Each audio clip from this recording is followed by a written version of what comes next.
Buffalo မြို့မှကြိုဆိုပါတယ်။သင့်ကိုနေရာမှာတွေ့ဆုံရတဲ့အတွက်ဝမ်းသာပါတယ်။ဒီဗီဒီယိုကတော့သင်ရောက်ရှိလာတဲ့မြို့သစ်ရဲ့အများသုံးသယ်ယူပို့ဆောင်ရေးစနစ်အသုံးပြုရာမှာ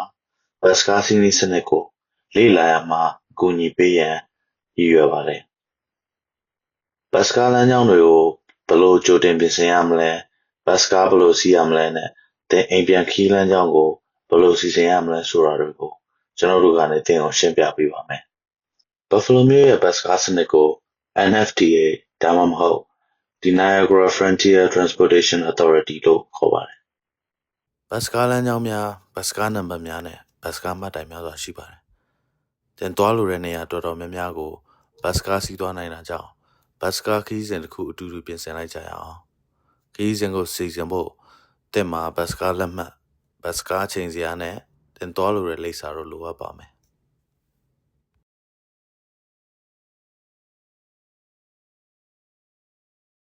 ဘတ်စ်ကားလက်မှတ်ကိုတစ်နေ့သုံး၊တစ်ပတ်သုံး၊တစ်လသုံးလက်မှတ်များဆိုပြီးရှိပါတယ်။သင်ဘတ်စ်ကားပေါ်ရောက်တဲ့အခါမှာလည်း$2ပေးပြီးစီးနိုင်ပါတယ်။သို့သော်သင်ဟာဘတ်စ်ကားပေါ်မှာပိုက်ဆံပြန်အမ်းမှာတော့မဟုတ်ပါဘူး။သင်တွင်ဘတ်စ်ကားလက်မှတ်ရှိပါသလား။မရှိဘူးဆိုရင်တော့ဘတ်စ်ကားဂိတ်ဒါမှမဟုတ်ရပ်ကွက်တွင်းကကုန်စုံဆိုင်တွေမှာသင်ဝယ်ယူနိုင်ပါတယ်။ဘတ်စ်ကားဂိတ်မှာလမ်းညွှန်ချက်တွေအတိုင်းလိုက်နာပြီးဘတ်စ်ကားလက်မှတ်လည်းဝယ်ယူနိုင်ပါတယ်။သင်ရဲ့ debit card ဒါမှမဟုတ် credit card ကနေလည်းငွေပေးချေပြီးဘတ်စ်ကားဂိတ်တွေမှာလက်မှတ်ဝယ်ယူနိုင်ပါတယ်။သင်ရဲ့လစဉ်သုံးဘတ်စ်ကားလက်မှတ်ကိုဘတ်စ်ကားဂိတ်တွေကိုယူလာပြီးပိုက်ဆံထပ်မံဖြည့်လိုပါကလည်းဖြည့်နိုင်ပါတယ်။ NFTA application ကို download ယူပြီးသင်ဘဏ်ကတ်ကိုအသုံးပြုပြီးပိုက်ဆံထပ်မံဖြည့်နိုင်ပါတယ်။ application ထဲမှာဘတ်စ်ကားလက်မှတ်မှာလိုမျိုးစကန်ဖတ်လို့ရတဲ့နေရာပါရှိပါတယ်။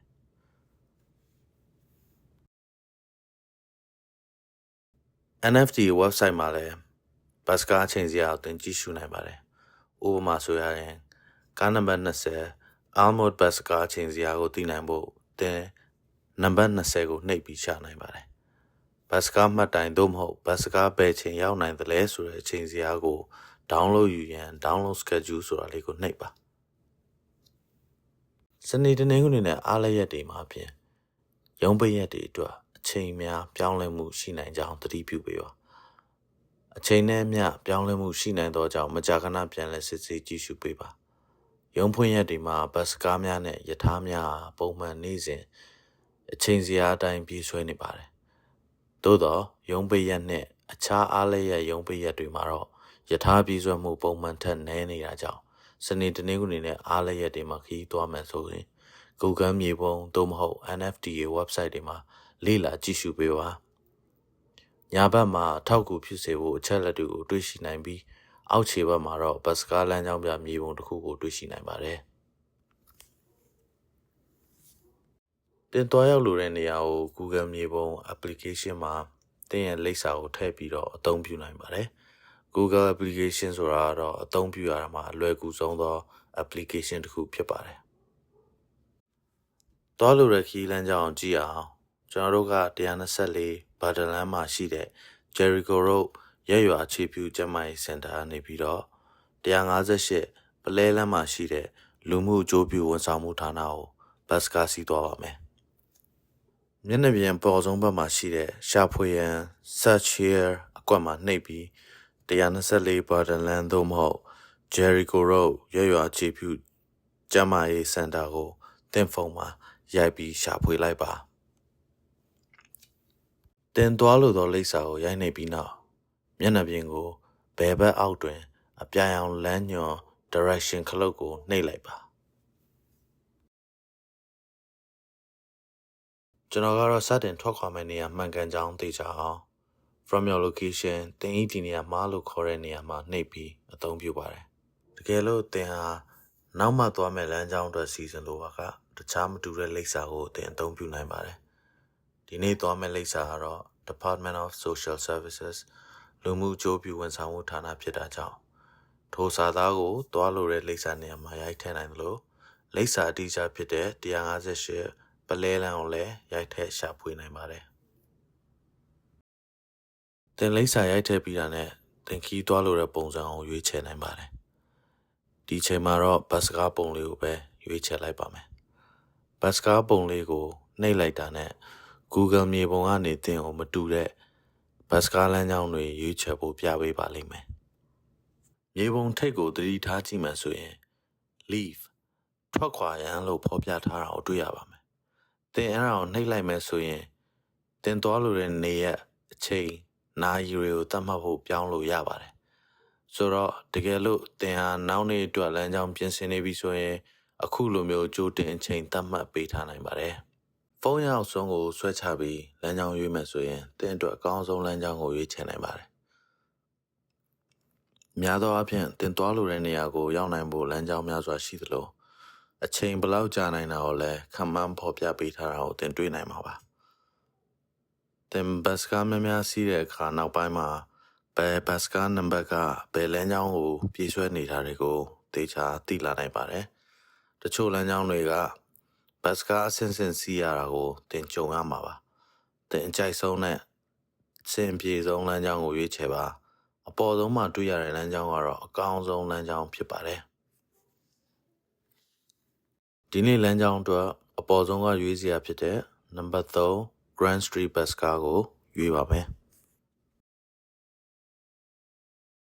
မြေပုံထိပ်ဆုံးကိုအကြီးချဲလိုက်မှဆိုရင်စထွက်ရမယ့်အမှတ်ကိုတင်တွေ့ရမှာပါအဆက်လေးတွေနဲ့ပြထားတာကတော့လမ်းလျှောက်သွားရမယ့်လမ်းကြောင်းဖြစ်ပြီးတော့အပြည့်လမ်းကြောင်းဖော်ပြပေးထားတာကတော့ဘတ်စကားလမ်းကြောင်းဖြစ်ပါတယ်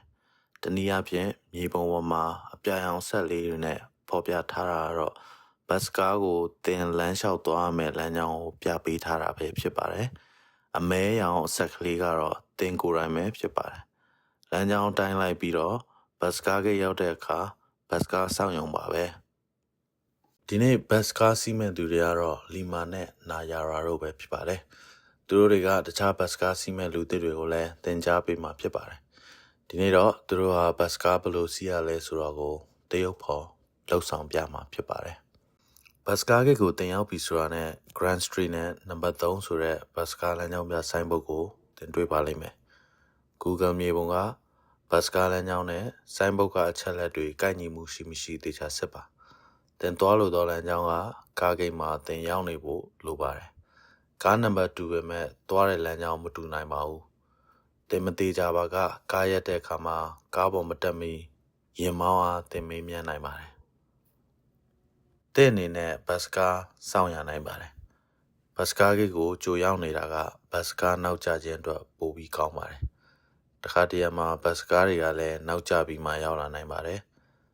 ဘတ်စကားရောက်ရှိချန်ကပ်လာပြီဆိုတာနဲ့ကိုစီးမဲ့ကားဟုတ်မဟုတ်သေချာစွာစစ်ပါကားနံပါတ်တော်တော်များများဘတ်စကားမှတ်တိုင်တစ်ခုတည်းကိုအသုံးပြုတာကြောင့်ဖြစ်ပါတယ်ကျွန်တော်တို့စီးရမယ့်ကားနံပါတ်ကတော့နံပါတ်3 Grand Street ဘတ်စကားဖြစ်ပါတယ်ဘတ်စကားရပ်ဖို့စောင့်ပါရှေ့တကားပွင့်လာပြီးမှကားပေါ်သို့တက်ပါတင်ကားပေါ်ရောက်တာနဲ့တင်ကားလက်မှတ်ကိုစတင်စကန်ဖတ်ရပါမယ်အခုနာယာရာဘတ်စကားပေါ်တက်နေပါပြီသူတစ်တာပုံစံ box လေးမှာဘတ်စကားလက်မှတ်ကိုတိုးထိလိုက်တာကိုသတိထားကြည့်ပါ application အသုံးပြုနိုင်တာကိုလည်းမမေ့ပါနဲ့哦တင်စကန်ဖတ်ရမယ့်မျက်နှာပြင်ပုံစံကအခုလိုပုံစံမျိုးဖြစ်ပါတယ်နာယာရာကတစ်တာပုံစံ box လေးမှာ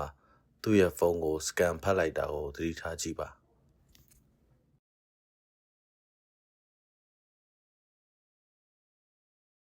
ဘတ်စကားလက်မှတ်မရှိပါက$2ထည့်ပေးရပါမယ်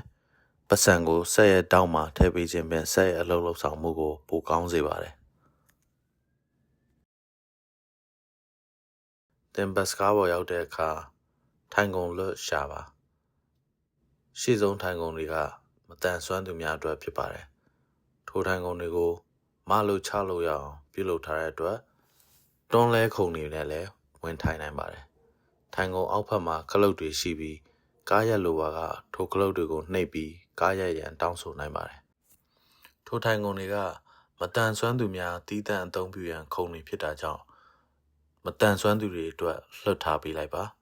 မတန်ဆွမ်းသူတူဦးကားပေါ်တက်လာပါကထိုထိုင်ကုန်တွေကိုသူတို့အသုံးပြုနိုင်ရန်အခြားကုန်တို့တင်ပြောင်းထိုင်ပေးပါကားထိုင်ကုန်များအလွတ်မရှိတဲ့အခါမှာ ကိုဝင်ဆောင်သို့မဟုတ်တက်ကြီးသူများကားပေါ်တက်လာတဲ့အခါတင်မတ်တက်ရနိုင်သည်ဆိုပါကထိုသူတွေအတွက်ထိုင်ကုန်ပေးခြင်းသည်ယဉ်ကျေးသောအပြုမှုတစ်ရပ်ဖြစ်ပါတယ်။နောက်တစ်ခါခုံလွတ်ပြန်ရမှတင်ထိုင်ပြီးဘတ်စကားပြန်စီးနိုင်ပါတယ်။ပြီးတော့တင်ဖုန်းကနေပြီးတော့ဘတ်စကားမှတ်တိုင်တွေကိုလည်းသေချာစွာကြည့်ထားပြီး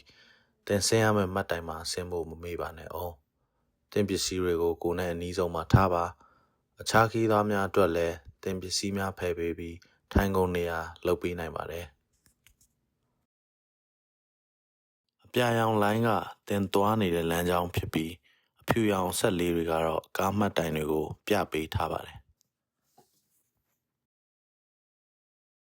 ကားပေါ်ရောက်တဲ့အခါတင်ဖုန်းကိုတည်တည်ချာချာကြည့်နေဖို့လိုပါမယ်။တင်နေတဲ့နေရာကိုပိုတိလာတဲ့အမျှဘတ်စကားစီးတဲ့အခါအမှတ်အသားတွေနေရာတွေကိုတင်ပိုမှတ်မိလာမှာပါ။လမ်းကြောင်းဆုံးကတော့တင်ရဲ့နောက်ဆုံးရက်မဲ့နေရာပါ။အဖြူရောင်အဆက်အကြီးကြီးနဲ့ပြထားလို့ဘတ်စကားပေါ်ကဆင်းဖို့မှတ်တိုင်မှာမရက်ခင်ကြိုတင်ပြင်ဆင်ထားပါဘတ်စကားကသူ့လမ်းကြောင်းပေါ်ကမှတ်တိုင်တိုင်းတော့ရက်ပေးမှာမဟုတ်ပါတရားရောက်မှတ်တိုင်မှာစောင့်နေတာမျိုးဖြစ်စေကားပေါ်ကတရားရောက်ဆင်းဖို့အဝါရောင်ကြိုးကိုဆွဲပြီးသတိပေးထားတာကြောင့်သာဘတ်စကားရက်ပေးမှာဖြစ်ပါတယ်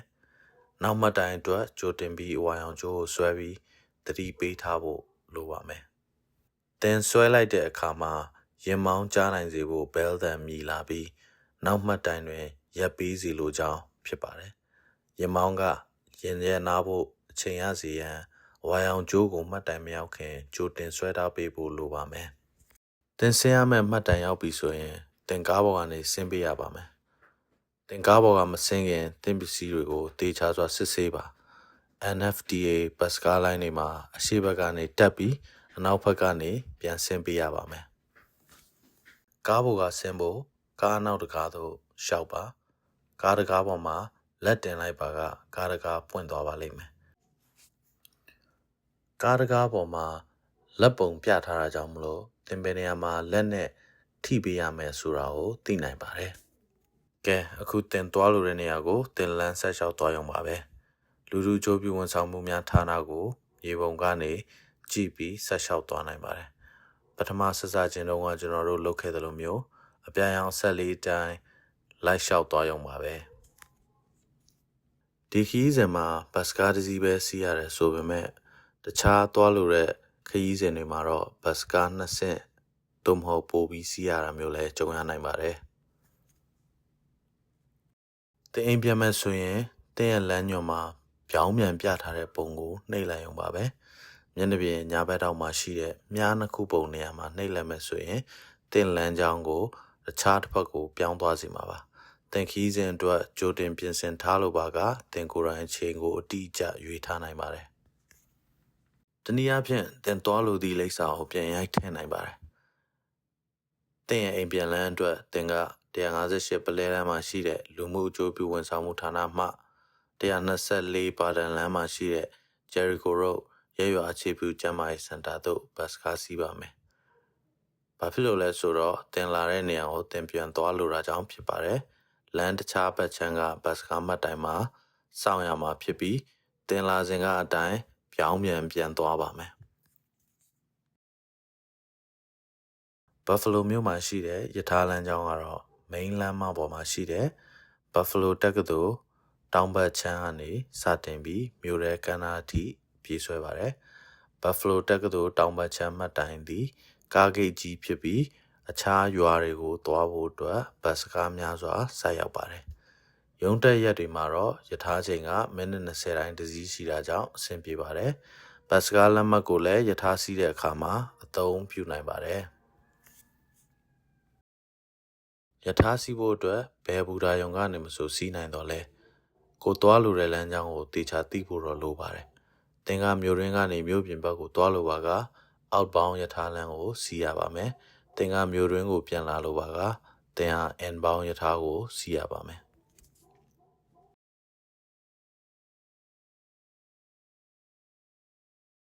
တင်ဆင်းလိုတဲ့ဘူတာကိုရောက်တဲ့အခါရထားပေါ်ကနေဆင်းပြီးဘူရာယုံထွက်ပေါက်သို့ဦးတီလမ်းလျှောက်လာပါကပြန်လှည့်ရန်ပြထားတဲ့ပုံစံတစ်ခုကိုသင်တွေ့ရပါမယ် ထိုပုံစံရဲ့ညာဘက်မှာကားပေါ်မှာတွေ့တဲ့စကန်နာကဲ့သို့အရာတစ်ခုကိုသင်တွေ့ရပါလိမ့်မယ်။ဘူရာယုံမှာသင်ထွက်လိုပါကသင်ရဲ့လက်မှတ်ကိုစကန်ဖတ်ရပါမယ်။ဘူရာယုံတွေမှာရှိတဲ့လက်မှတ်အရောင်းကောင်တာတွေမှာယထာလက်မှတ်တွေကိုသင်ဝယ်ယူနိုင်ပါတယ်။ဘတ်စကားစနစ်သုံးနေတဲ့အခါမှာသင်ပတ်ဝန်းကျင်ကိုလည်းသတိထားဖို့လိုပါတယ်။ကားတွေနဲ့ရင်လန်းကြောင်းသွားလာများတာကြောင့်သင်ဘေးကင်းလုံခြုံဖို့ဂရုစိုက်ပေးပါ။လမ်းကူးတဲ့အခါမှာလည်းအမြဲတမ်းထားပါသင်လမ်းမှန်နေဆိုရင်တော့မှသင်ကိုတခြားကားတွေကမြင်ချင်မှမြင်နိုင်မှာပါလမ်းကူးသည့်နေရာမှသာလမ်းကူးပြီးမီးပွိုင်တွေမှာတေချာစွာစီကံလိုက်နာပါဘတ်စကားတွေပေါ်မှာအခြားသင်မသိသူများလည်းရှိနိုင်တာကြောင့်သင်ကိုသင်တဲ့သင်ပစ္စည်းတွေကိုအမြဲစောင့်ရှောက်ပါသင်ဖုန်းကိုလည်းအမြဲမပြတ်သတိထားပြီးကြည့်နေပါဘတ်ဖလိုမြို့မှာတစ်နှစ်ပတ်လုံးဘတ်စကားတွေပြေးဆွဲပါတယ်။ရာသီပေါ်မူတည်ပြီးရာသီဥတုအခြေအနေအပြောင်းလဲအရန်ဖြစ်ပါတယ်။ဆောင်းရာသီမှာဘတ်စကားမှတ်တိုင်ကိုသွားတဲ့အခါနှွေးထွေးစေဖို့ကိုယ်အင်ကြီး၊အိုးထုတ်၊လက်အိတ်၊ဆောင်းတွင်းစီဖနက်စတာတွေဝတ်ဆင်ပြီးမှခရီးသွားပါ။နွေရာသီမှာတော့ပူပြင်းတာကြောင့်ပေါ့ပါတဲ့အရာတွေကိုသွားဝတ်ပါ။မိုးရွာတဲ့အခါဆောင်းဖို့ထီးယူလာနိုင်သလိုသင်အိမ်ပြန်လမ်းမှာမိုးမမိစေဖို့ထီးဆောင်ထားဖို့လည်းလိုပါမယ်။သင်မှာ10နှစ်အောက်ကလေးရှိပါကလူကြီးနဲ့အတူအခမဲ့လိုက်စီးနိုင်ပါတယ်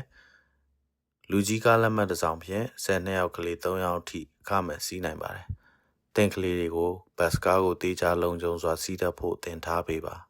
။ဒီဗီဒီယိုကိုကြည့်ပေးလို့ကျေးဇူးတင်ပါတယ်။ဒီဗီဒီယိုကနေအထောက်အကူပေးတဲ့ချက်လက်တွေကိုသင်ရရှိပြီးသင်မျိုးနှံဘတ်စကားစီးပြီး